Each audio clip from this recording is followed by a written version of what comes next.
और सबसे पहले इस मामले में आपको एक बड़ी खबर बता देते हैं। झारखंड के धनबाद में जज की संदिग्ध मौत पर सुप्रीम कोर्ट ने संज्ञान लिया है। चीफ जस्टिस एनवी रमन्ना और जस्टिस सूर्यकांत की बेंच ने मुख्य सचिव और डीजीपी से 1 हफ्ते के भीतर रिपोर्ट मांगी है। इस मामले से जुड़ी कोर्ट ने कहा है कि देश भर में न्यायिक अधिकारियों पर कोर्ट के भीतर और बाहर हमले की कई घटनाएं हुई हैं। हम उनकी सुरक्षा के व्यापक विषय पर सुनवाई करेंगे। तो कोर्ट ने इस मामले में संज्ञान लेते हुए जवाब मांगा है और रिपोर्ट मांगी गई है। इसके लिए 1 हफ्ते का वक्त मुख्य सचिव और डीजीपी को दिया गया है।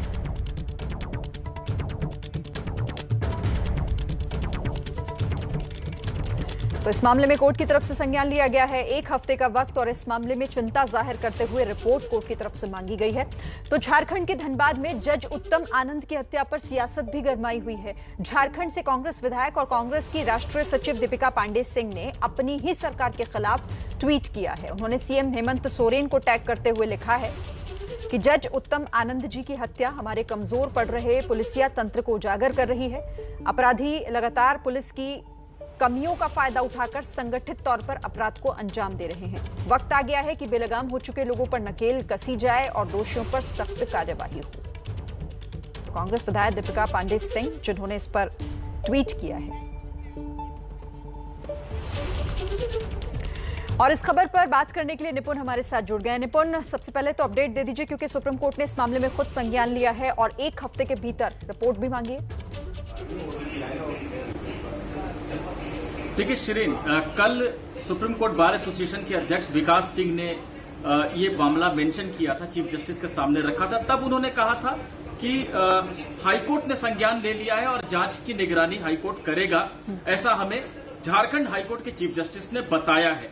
ऐसे में यह मुद्दा हाईकोर्ट के पास छोड़ा गया था, लेकिन आज chief justice NV Ramana justice Surya Kant के साथ बैठे थे एक बेंच में और एक व्यापक उन्होंने विषय पर सुनवाई की बात की है। जो मुख्य मामला है कि वहां पर कैसे जांच हो रही है वो तो हाईकोर्ट देख रहा है, लेकिन चीफ जस्टिस का ये कहना था कि सिर्फ ये एक आइसोलेटेड घटना नहीं है कि एक घटना अचानक से हो गई है। लगातार ये देखने को मिल रहा है कि देश के अलग अलग हिस्सों में कोर्ट के भीतर और बाहर वकीलों के साथ और न्यायिक अधिकारियों के साथ, यानी कि जो जज हैं निचली अदालत के, उनके साथ मारपीट, हमले जैसी घटनाएं, कई घटनाएं हुई हैं हाल फिलहाल में। ऐसे में उनकी सुरक्षा का जो व्यापक विषय है उस पर सुनवाई जरूरी है। तो सुप्रीम कोर्ट ने इस विषय पर संज्ञान ले लिया है। शुरू में झारखंड के चीफ जस्टिस और डीजीपी से रिपोर्ट मांगी गई है मुख्य घटना पर, जिसकी वजह से यह संज्ञान लिया गया है। लेकिन चीफ जस्टिस ने कहा है कि आगे जब अगले हफ्ते सुनवाई होगी तो बाकी राज्यों को भी नोटिस जारी कर उनसे भी जवाब मांगा जाएगा और ये सुनिश्चित किया जाएगा कि न्याय के रास्ते में इस तरह की दुर्घटनाएं या हमले बाधा न बन सके। ये झारखंड के धनबाद में जज उत्तम आनंद की हत्या को लेकर सियासत तेज है। झारखंड से कांग्रेस के विधायक हैं और कांग्रेस की राष्ट्रीय सचिव भी दीपिका पांडे सिंह, जिन्होंने अपनी ही सरकार के खिलाफ ट्वीट किया है।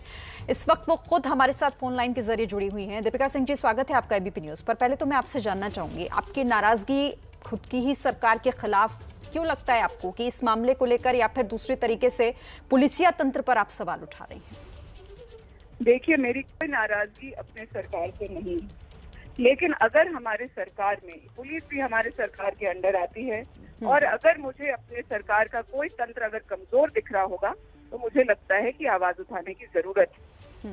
एक जज की संभावित हत्या हो गई, पिछले दिनों एक वकील की हत्या सरेआम कर दी गई। ये कहीं ना कहीं इस बात पे सवाल उठाता है कि आखिर राज्य की पुलिस क्या कर रही है।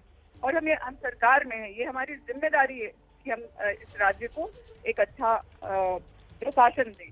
इस वजह से मैंने इस बात को उठाया है कि ये जो हत्या है, ये 2 हत्या है और तमाम और इस तरह के अपराध जो राज्य में अलग अलग जगह पे हो रहे हैं, ये हम लोगों के लिए भी बहुत शर्मनाक है। और हमारे विकास का जो काम हो रहा है राज्य में, जिस तरीके से हम लोगों ने कोरोना में मुख्यमंत्री जी के नेतृत्व में सब कुछ को अच्छे से संभाला है, इस तरह के अपराध हमारे साख को बट्टा लगा रहे हैं, जिस पर तुरंत कार्रवाई होनी चाहिए।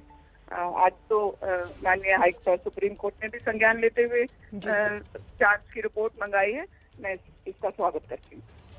ठीक है, शुक्रिया आपका दीपिका पांडे सिंह जी हमारे साथ जुड़ने के लिए और इस बातचीत के लिए। इधर कांग्रेस सांसद मनीष तिवारी ने भी झारखंड में जज की हत्या पर चिंता जाहिर करते हुए कहा कि इस घटना की विस्तृत जांच होनी चाहिए। झारखंड में एक जज के साथ में जिस तरीके से घटना घटी है उसने अपने आप में कई तरह के सवाल खड़े कर दिए हैं। हमारे साथ मौजूद हैं कांग्रेस सांसद मनीष तिवारी जी। मनीष जी, तस्वीरें आपने भी देखी होंगी, निश्चित तौर पर कई तरह के सवाल खड़े कर रही है कि एक जज के साथ में इस तरीके की घटना। ये बहुत ही दुखद और दुर्भाग्यपूर्ण घटना है और इसकी बहुत ही गहराई से, गंभीरता से संज्ञान लेने की ज़रूरत है। अगर न्यायपालिका के न्यायमूर्तियों की इस तरह से हत्या होनी शुरू हो गई तो इस देश में अराजकता पूरी तरह से फैल जाएगी। जहाँ तक मेरी जानकारी है, जो मुख्य न्यायाधीश हैं सुप्रीम कोर्ट के, उन्होंने इस चीज़ को बड़ी गंभीरता से लिया है। उन्होंने चीफ जस्टिस जो हैं झारखंड हाई कोर्ट के, उनसे बातचीत की है और इस चीज़ की गहराई से जांच होनी चाहिए। इसकी कोर्ट द्वारा एक स्पेशल इन्वेस्टिगेटिंग टीम बना के जांच करवाई जानी चाहिए और जो भी इसके गुनाहगार हैं, उसके पीछे जो षड्यंत्र है उसको पूरी तरह से एक्सपोज किया जाए। लेकिन सर, शुरुआती जो जानकारी लग रहा है कि एक बड़ा षड्यंत्र है, क्योंकि जो वीडियो है वो तो यही जो दिखा रहा है कि जज मॉर्निंग वॉक के लिए जा रहे हैं और पीछे से एक ऑटो हिट कर रहा है जाके। देखिए, मैं यही कह रहा हूँ कि इसकी गहराई से जांच करने की ज़रूरत है कि इसके पीछे तथ्य क्या हैं और जो भी इसके जिम्मेदार हैं उनको कड़ी से कड़ी सज़ा दी जानी चाहिए। जो भी लोग गुनहगार हैं उनको कड़ी से कड़ी सजा दी जानी चाहिए, ये कहना है कांग्रेसी सांसद मनीष तिवारी का। अंकित गुप्ता, एबीपी न्यूज़, दिल्ली। तो झारखंड के हजारीबाग में रहने वाले जज उत्तम आनंद के परिवार का भी इस पर कहना है कि इस घटना की जांच होनी चाहिए। उन्हें जज की हत्या की आशंका है। 45 घंटे से ऊपर का वक्त हो चुका है जब धनबाद के एडीजे उत्तम आनंद की हत्या की गई, लेकिन परिवार को अभी भी इंतजार है तो पुलिस से कुछ सुराग मिलने का।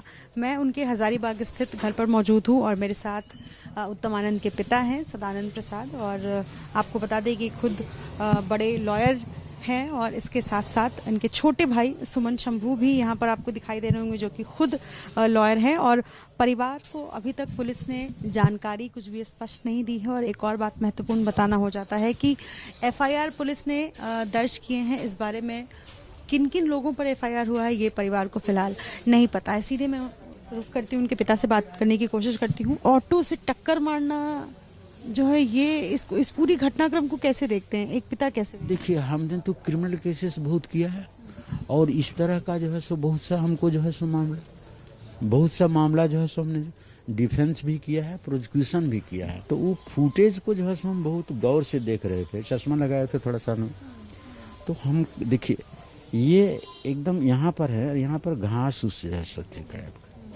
और एक रोड पूरा क्लियर जो है सो है और ये ऐसे जो है सो मुड़ता है ऑटो और लगता है ऑटोवा ये चला रहा है और उसके बगल में कोई बैठा है और लगता है कि कोई चीज़ से ऐसे मारा हो और उसके बाद ऐसे होकर भाग गया।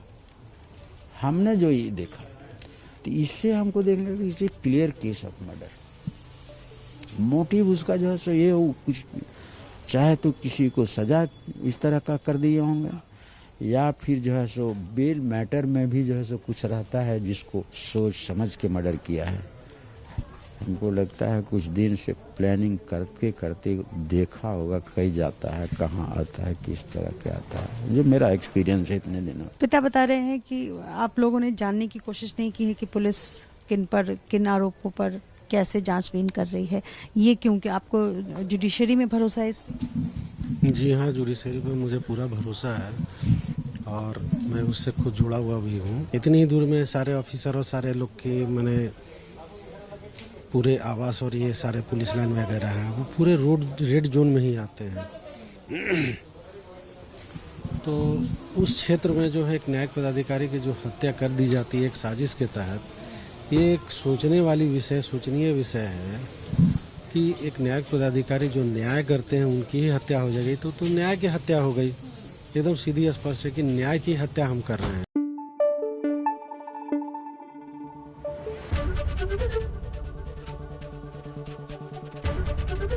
एबीपी न्यूज आपको रखे आगे।